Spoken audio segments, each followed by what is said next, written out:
नमस्कार. सवाई गृहिणी यूट्यूब चॅनलवरती आपल्या सर्वांचे सहर्ष स्वागत आहे. उन्हाळा स्पेशल रेसिपीमध्ये आज मी तुम्हाला राजस्थानी लोकांच्या हातगाड्यावर मिळतात त्या पद्धतीचा दाटसर असं मी बदाम मिल्कशेक बनवणार आहे. चला पाहूया त्यासाठी काय काय लागतं. मी बदाम मिल्कशेक बनवण्यासाठी 1 लिटर दूध घेणार आहे. त्या 1 लिटर दुधासाठी मी 1 वाटी साखर घेतलेली आहे. ही वेलची पावडर आहे.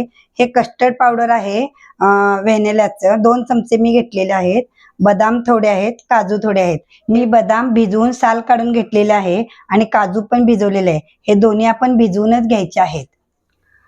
आता आपण हे 1 लिटर मी म्हशीचं दूध आणलेलं आहे ते मी गरम करायला ठेवते. तुमच्याकडे गाईचं असेल तरीही चालेल. मी म्हशीचं आणलेलं आहे कारण हे दाटसर असतं म्हणून म्हशीचं मी दूध वापरते. आता आपल्याला हे दूध छान असं उकळून घ्यायचं आहे आणि सतत 10 ते 15 मिनिटं आपण ढवळत राहायचं आहे दूध. अशा पद्धतीने गोल गोल करून सतत ढवळत राहायचं आहे कारण शाई येऊन द्यायची नाही आपल्याला दुधावर.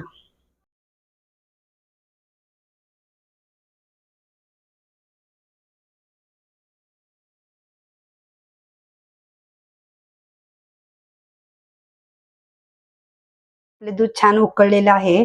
आता जे मी कस्टर्ड पावडर घेतले होते त्यामध्ये 1 चमचा मी दूध घालून घेते कारण आपल्याला ही पेस्ट हवी आहे.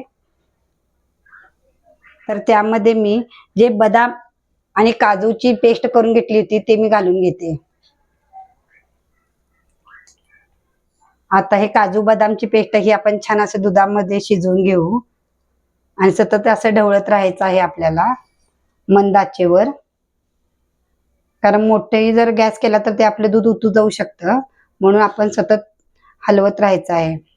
जी आपण काजू बदामची पेस्ट घालून घेतली होती ती आता छान शिजलेली आहे. आता त्यामध्ये आपण जी कस्टर्ड पावडर मी पातळ करून घेतली होती दुधामध्ये ते आता घालून हलवत राहते.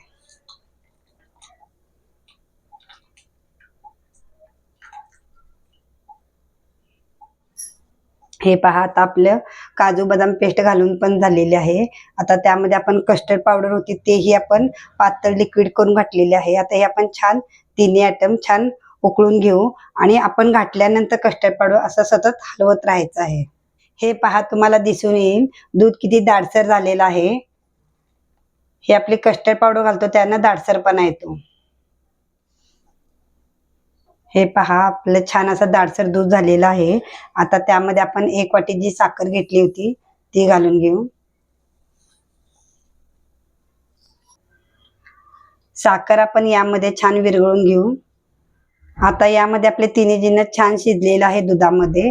साखर पण विरघळली गेली आहे. आता आपलं हे गार झालेलं आहे. त्यामध्ये आपण ती वेलची पावडर होती ती घालून घेऊ.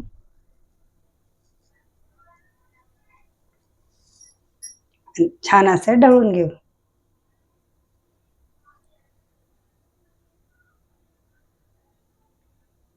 हे पहा कलर ही किती सुंदर आलेला आहे आणि दाट पण आलेला आहे. हे बदाम मिल्कशेक आता थंड झालेलं आहे ते मी आता गार होण्यासाठी फ्रीज मध्ये ठेवून देते.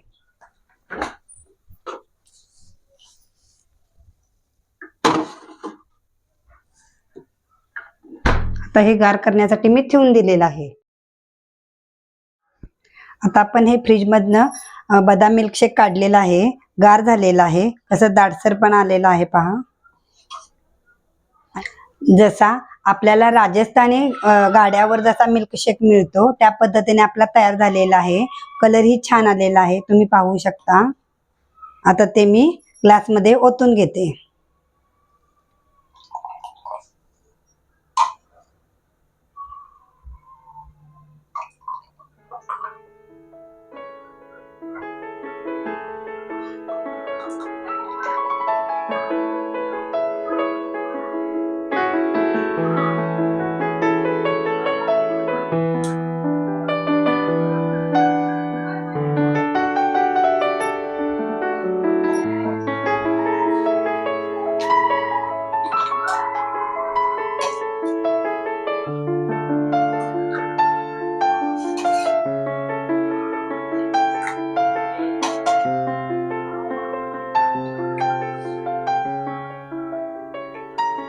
अशा पद्धतीने आपले मिल्कशेक तयार झालेला आहे. त्यावर मी काजू बदामाचे तुकडे टाकते.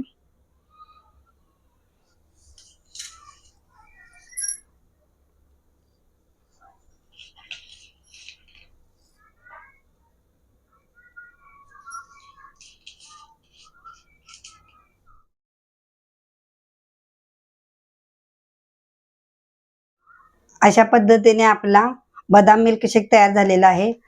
तुम्हाला हा माझा व्हिडिओ कसा वाटला ते मला कमेंट बॉक्समध्ये नक्की सांगा. आणि हा व्हिडिओ आवडल्यास लाईक करा, शेअर करा आणि सवाई गृहिणी यूट्यूब चॅनलला सबस्क्राईब करायला विसरू नका.